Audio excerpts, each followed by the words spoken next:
Welcome to this very special edition of the KAJ Masterclass Live, the show which ensures that you profit from your time spent here with experts, either through their industry insights, information, or simply learning from them.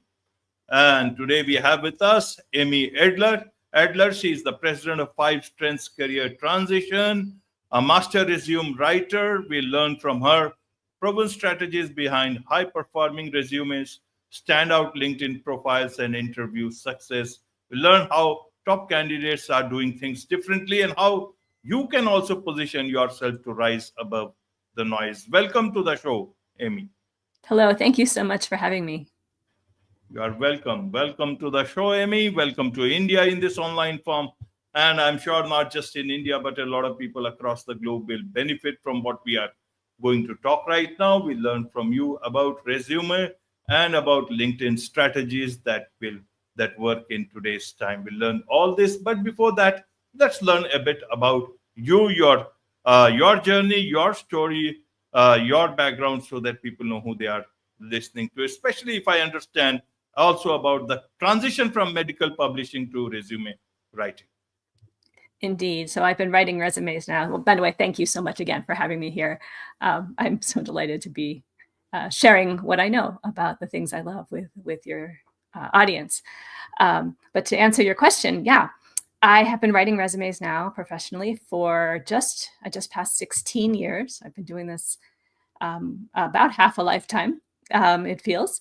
And I did come from editorial management in medical publishing and academic publishing. So editorial was always my first love. And as I like to joke, no one says when they're a kid, hey, I want to grow up to be a resume writer. But I did always say I wanted to grow up to be a book editor. So that was my first career, and transitioning into writing was a good one for me. As it happened, I like nobody plans to do it. So a friend of mine who needed a resume asked if I could help her. And I hadn't done this professionally, but she got the interview and she got the job. And all of a sudden I had this new path in front of me. And that was about 16 years ago. And along the way, I've helped hundreds and hundreds of individuals from high schoolers all the way through the C-suite get to where they want to go. And I am so lucky to learn from them every single day. It's a marvelous life, and I wouldn't trade it. Absolutely, Amy. So let's understand things from the ground now. You will be the best person to tell about that, because I've not. I do things like podcasting, and also I don't know how things are happening on the job scene. But yes, there was once upon a time I was into employment and jobs, but mostly into journalism and media. So I want to understand from you in terms of resumes. Are resumes indeed existing in today's time? Why do people need resumes? I ask this because a lot of times people look at your profiles, either in LinkedIn mostly, or other places, and then there is that other process. So in terms of resumes, how would you like to tell them what resumes are in today's time? Is it the same that it was 5 years or 10 years back, or is it different? The world is changing. The world is much more communicating on WhatsApp and Telegram and so many other things. So in that sense, help us understand, how should we understand resumes as of today? I appreciate the question. And I think you hit it on the head, that there are all of these different ways that a future employer or a recruiter can learn about a candidate. So if we think about the fact that there are all these channels, so resume is one of them, LinkedIn is another, chat apps, of course, are going to be something else, and these outreaches are going to happen in all these different ways.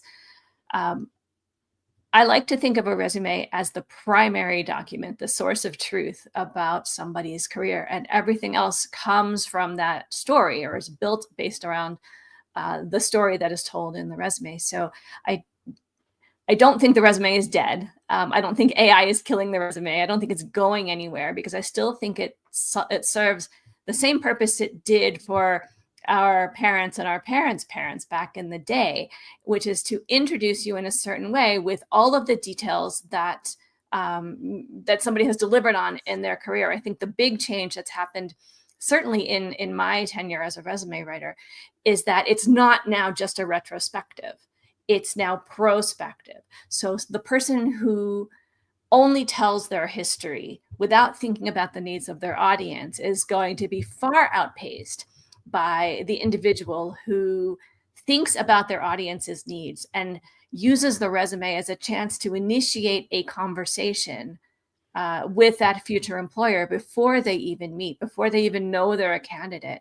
So that involves, or it requires, a certain amount of research and evaluation and willingness to narrow a career target to a specific set of opportunities and make the hard decision to leave other things out. So if somebody is an accountant or if somebody is an operations manager, that is what their resume is telling a story around.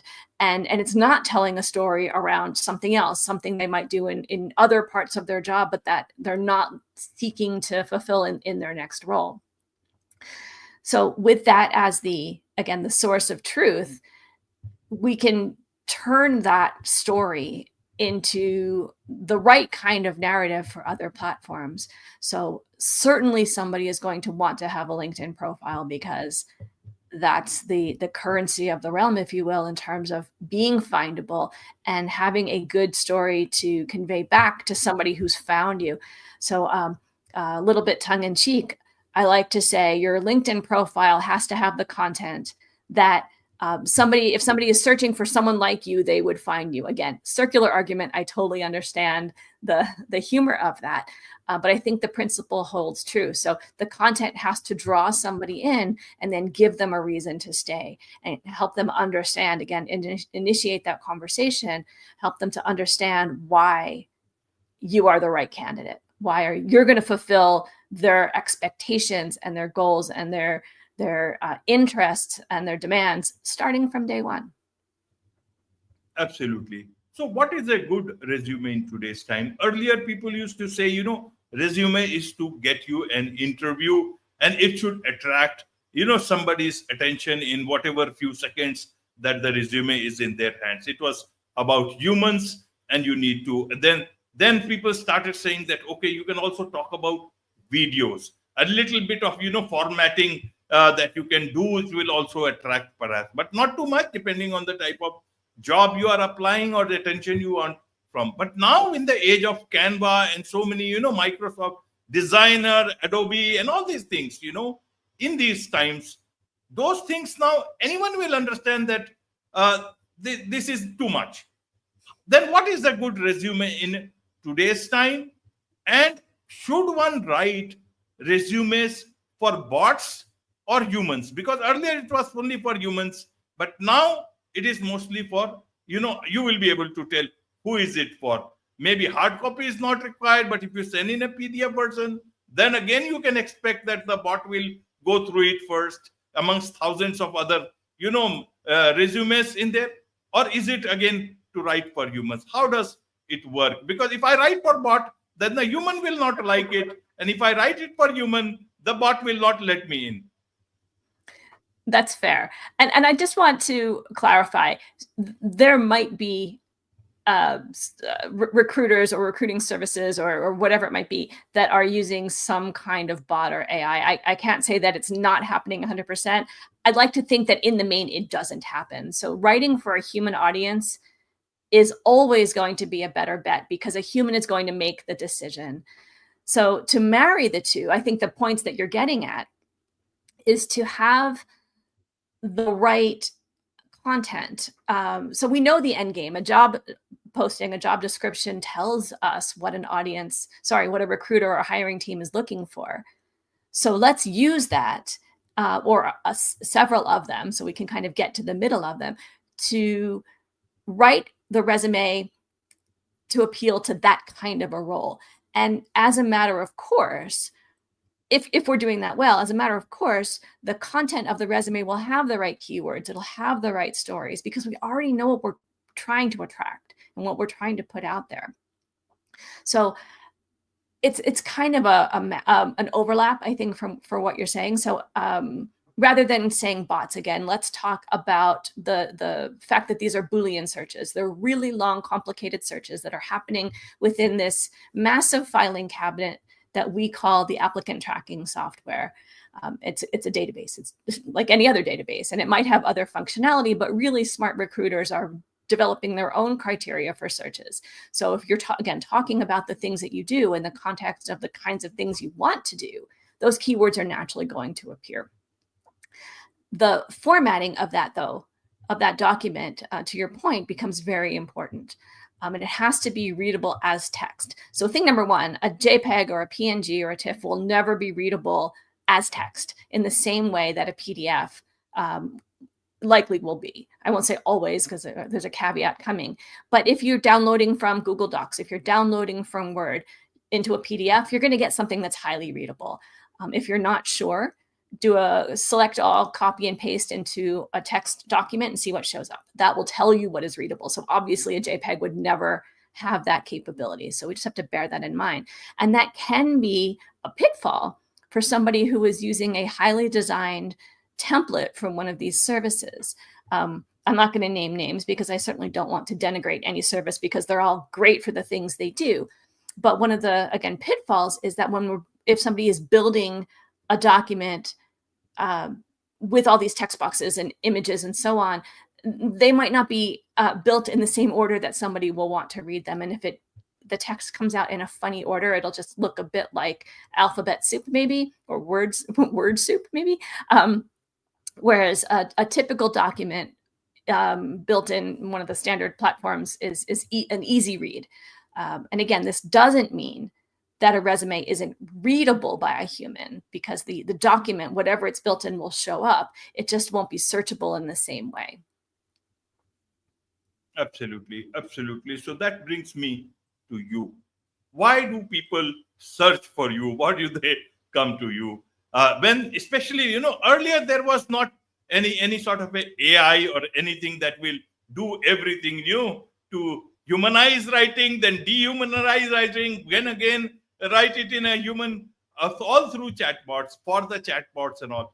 So I want to understand, why do they need these experts, especially top guys, they need your services when they have got so many people around them, along with the bots that they are existing in their own offices, and but they still need you. I want to understand things from the ground. I really appreciate this question, and I think it's something that that I don't get asked often enough. My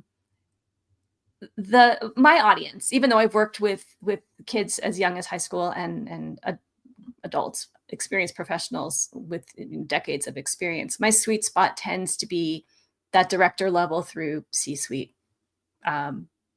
range. And I think these people have kind of two things in common. One is they're accustomed to hiring people on their teams. So this is not unusual for them to bring in an expert and to trust that person is going to do something well. The other thing is, and I think this is maybe a universal human condition, is that it's really hard to talk about yourself. I think I've heard that story, 100, 200, I don't know how many times, almost daily, that people don't know how to speak about themselves, and they can't tell the difference between bragging and leveling with their audience and giving their audiences the kinds of data points and convincing messages that they need to give. And it helps to have an outside perspective to make that happen. And if they're going to hire somebody to write their resume, it is a good idea to hire somebody who does this every day. There are plenty of kinds of writers out there, and they're all doing amazing work, and they all have different areas of expertise. This is a particular area of expertise. And no doubt these executive leaders, or even these young kids, really, if they wanted to, these folks could put in their 10,000 hours to learn how to do this well. But I don't know if it makes sense all the time for them to do that, and for them to follow a proven process with somebody who's done this over and over again with frankly a great deal of success. It makes sense for them to invest in themselves in this way and kind of get out of their own way and let somebody do the thing they were put on this earth to do. Absolutely. Why do these people need resumes for, and for whom? Because the type of people they want the attention of, those people must already be watching such people, and they look at performance, not at things like resumes at that level. I mean, That's fair. And I can't say that every resume is destined to get only by itself a job for every single person. It's going to be a constellation of things. Certainly, reputation matters, industry experience matters, networking matters. But there's kind of two elements to building a resume. One is the preparation, and the other is the delivery of the document.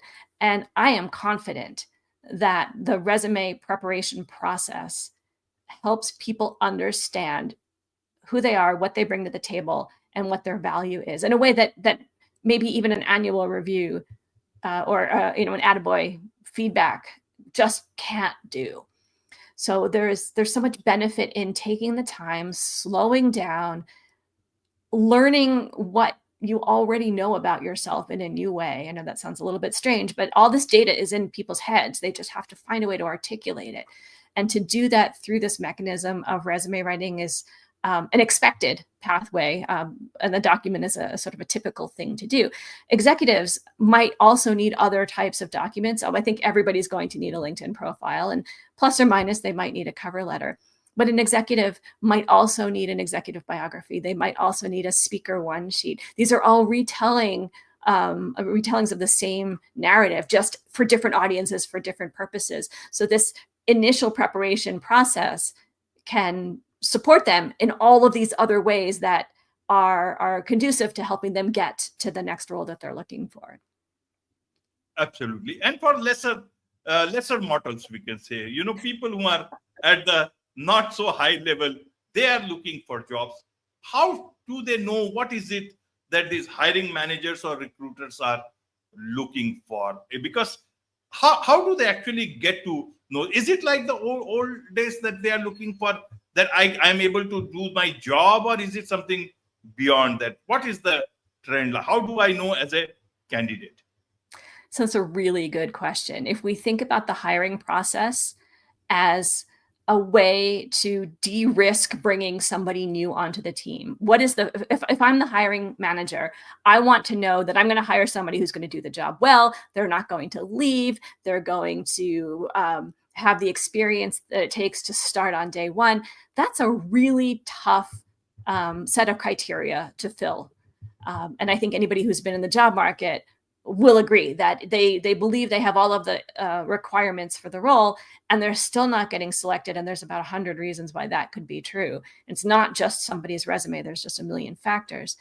But if we think about the hiring manager's perspective of, I want the easiest pathway forward. And to be honest, I don't want to be in the process of hiring all the time, because that's not my job. I mean, it's part of my job, but I'm trying to build something for my company, and this is just one piece. So the sooner I can get it done, the faster and the more efficiently I can get this done, the better off everyone is. So if we know that, then the candidate, whoever's doing the job search themselves, has to take this perspective of proving that they can do something they've never done before, or to the extent that they've already done it, that they've done it exceptionally well, and hiring them again is no risk. So that resume has to show they've already done all the requirements, or they know how to do all these things, and they have as many of the preferred requirements on that job description as possible.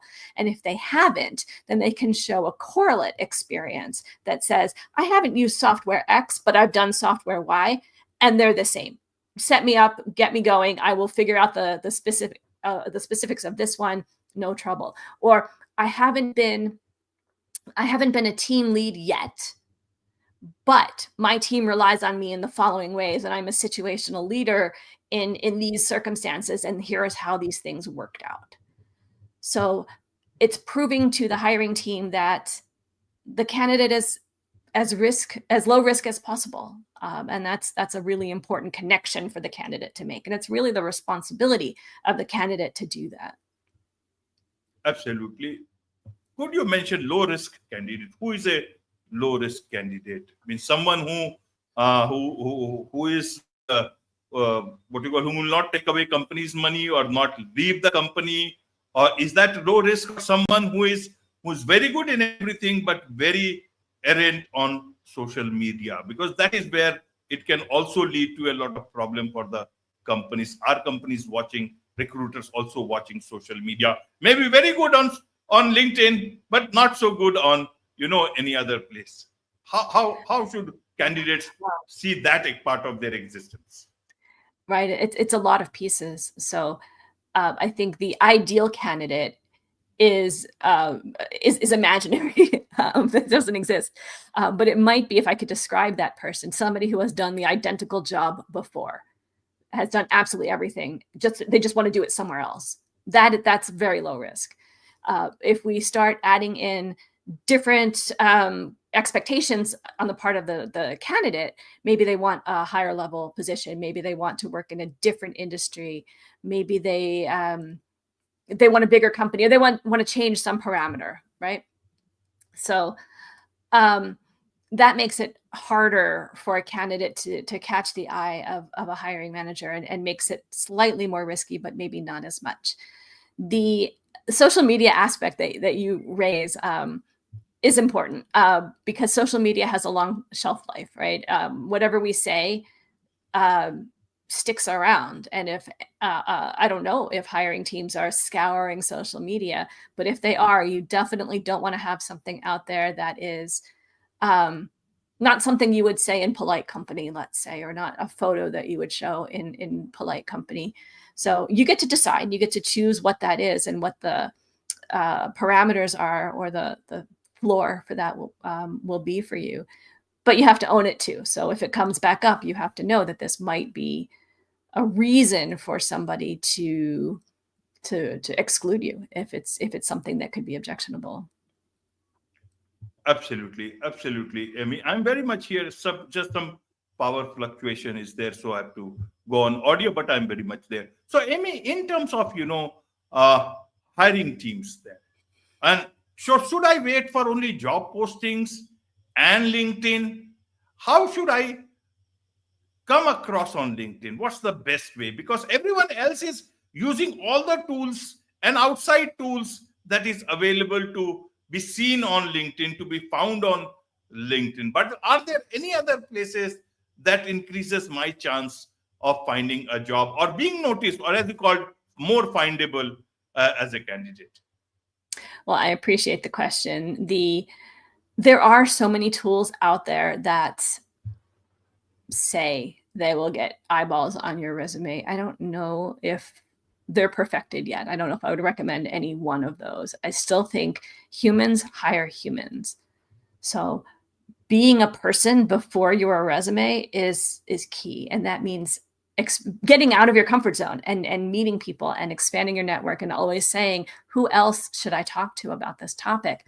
And building out a communication strategy for yourself that gets more eyeballs on you, has more conversations like what we're having today, that is enabling somebody to share what they know in a brief way and investigate as much as possible what companies are doing and what their people they consider mentors, maybe even if they don't know them, are doing, and what their career paths were like. It's a great way to learn about what that industry is doing, and to build up a sense of advocacy within the organizations that you're targeting. So meeting 5 or 6 people, or 10, or whatever the number is, within a company that you're really interested in, and connecting with them on LinkedIn and building that kind of relationship broadly is very important to a company. It's saying to that company, I'm one of you. I'm already interested in you. I'm already looking forward to the ways that I can support you. Absolutely, absolutely, Amy. And one more thing. Earlier they used to say one-page resume. Is it still the same thing, one page, or is it several pages nowadays? That's a great question. And it makes me laugh, because I feel like that I must answer that question every day. I really must answer that every day. And it makes me wonder why this is such a pervasive issue. I'm not suggesting that somebody has to fill up extra pages with fluff for no reason. but I really do not believe that a resume should only be one page, especially if somebody's got a lot of experience. So I have written resumes for new grads or young kids, let's call them, who have a lot of sort of college, university level experience. They've done really powerful majors, they've done projects, they've worked in internships, whatever. And their resumes are now 2 pages. I have written resumes for executives that have gone on to 3. I think in the main, it's a bell curve, and 2 is probably the sweet spot, but it can go in either direction. And in fact, I wrote a resume some years ago for a guy who was a sales executive. He'd had the same sales executive role for 25 years. His resume was 1 page. It was loads of fun to do, to sort of test my skills that way. But he had done the same kind of thing. He loved what he was doing, and he'd done it for a really long time. So trying to fill 2 pages would have maybe done him a disservice. All that having been said, consider the needs of your audience, not just in terms of the content. If we're talking about layout and length, so many of us wear glasses, and we don't want to give them 9-point type, scrunched up with no spacing. And if it makes sense to give that document some air, let's call it, make the spacing a little wider, fix those margins, make the type a little more readable, make the headings more visible, and it goes to 1.5 pages. Okay, so it went to 1.5 pages, and you've done your reader a favor by giving them and making it an easier a document for them to digest. Absolutely. So, any particular font that this executives like to read on resumes?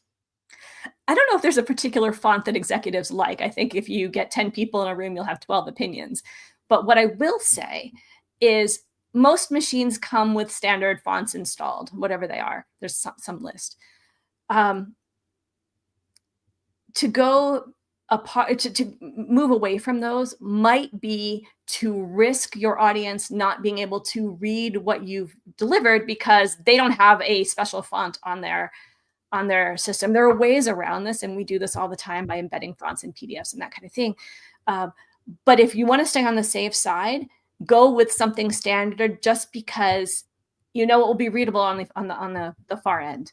So there's plenty of serif fonts, there's plenty of sans serif fonts that are beautiful, that are not silly and overdone, that are just standard, and I would stick with those.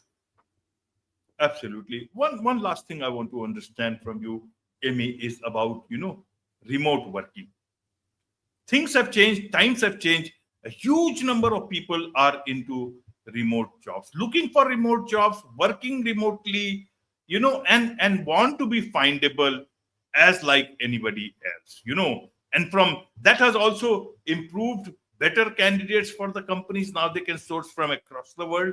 Candidates also can work for any company across the world. Fractional, everything is going fractional nowadays, fractional CTO, CMO. The other day, one of my old colleagues had written about fractional communication officers. So that's why. So everything is good in that sense.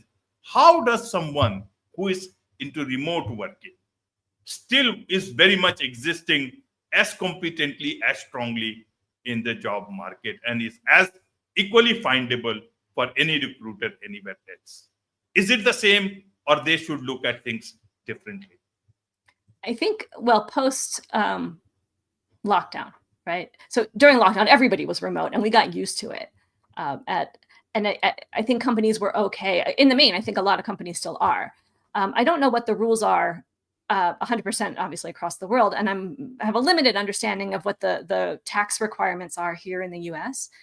But I know for sure that there are limitations on where employees in the US can reside based on tax laws and probably some other things that are far above my pay grade. So a job that is remote, let's say somebody is in San Francisco in California in the US, they might have to live in California because of the California tax laws or the federal laws or whatever it's requiring, or they might have to live within 50 miles driving distance, or whatever the rules might be, even if most of the time they're in their home office. So there's going to be those kinds of concerns. Other companies might have much more flexibility, and I know many do, and they hire from across the world. So I think it's going to be job specific or company specific. And so many companies, by the way, also are going remote first. So they have headquarters, but they expect their people to be geographically dispersed. So for somebody who is looking for a position like this, if it's stated, well, I think from what I've seen, the requirements are typically stated in the job posting. So must live in such and such region, or can live anywhere in the following time zones. I've seen that too. Or must live in the European Union, or whatever it might be. So following those rules is going to be to a candidate's benefit. And a resume that comes across a recruiter's desk for a position that doesn't follow or doesn't indicate that those rules can be followed is probably going to get an immediate rejection. So I would say read the requirements really, really carefully and apply intelligently. And don't expect necessarily, unfortunately, a company to bend to a particular individual's need for remote work. I don't know if the climate has stayed the way it was. I think the pendulum's kind of swung in the other direction. Absolutely. One more point, Amy, that comes to my mind is about career transition. A lot of people are in different industries, either because of change in situation or even in change of passion and everything. They want to move to industries perhaps where more of their passion lies. All that thing is happening today. Everybody wants to love the work that they had been thinking perhaps in childhood but could not, but now they want to, or for whatever reasons. What are the tips you would want to give for such people, looking at career transition and creating a resume? Many people think, my skill sets are not matching. I am into one industry. What I want is something very different. How do they go about their resumes? Because should they only depend on networking? But then that is not. How do you become findable for something that you want to transition to? How can their resume, 1-pager, 2-pager, work for them? So it's a couple things, and this is a really, really good question. And I think this is where this is the art and science of resume writing. This is where that comes in. And it really puts a good resume writer, I feel like this for myself, it puts us through our paces, and in the best possible way. When somebody says, I used to do this, but I really want to be over here, because now we have to come up with a strategy, sort of overall, like a practical strategy, and a strategy for the resume that is going to convince somebody that they're not a risk, because this is definitely a risk. So somebody who is seeking to go from whatever over here, this position, to this one over here, might have to think about making a few steps along the way. So the more levers, I call them, that a candidate is trying to pull. So if we think about industry, level, function, kind of scope of responsibilities, company size, the more of those things a person is trying to change in a single move, the harder that's going to be, just by definition. So somebody who is thinking of making a complete 180 turn might have to make smaller shifts over time to get where they want to go, so that in each new role, they're not perceived as a risk. And I'm not trying to say that somebody shouldn't go for the brass ring if they really, really want to. They just have to know what they're up against, and that there are going to be candidates who are perfect fits for every position. And again, not even all of those will be called in for interviews. So it's a tough thing to swallow, I think, and certainly a difficult path to navigate. But I think doing it the right way and contextualizing their experience step by step into the next, with the next thing in mind, is the way to go. Absolutely. There's so much to learn from you, Amy, about all these things. And I'm sure a lot of people, a lot of candidates, a lot of executives would want to connect with you, learn more about, 5 Strengths Career Transition Experts, your firm. And also, this is just one episode. Also, you have got one episode of this podcast. You have got 2 podcasts yourself, the Job Search podcast and How I Hire podcast. What's the best way for them to, connect with you and get all the help possible for themselves? Thank you. Well, my website is fivestrengths.com. That's the word five, FIVESTRENGTHS.com. And of course, you can always find me on LinkedIn, and my handle is AMYLADLER. Absolutely. Absolutely. With this, it's a wrap on this very special edition of the KAJ Masterclass Live. Thank you so much indeed for joining us. Thank you so much for having me.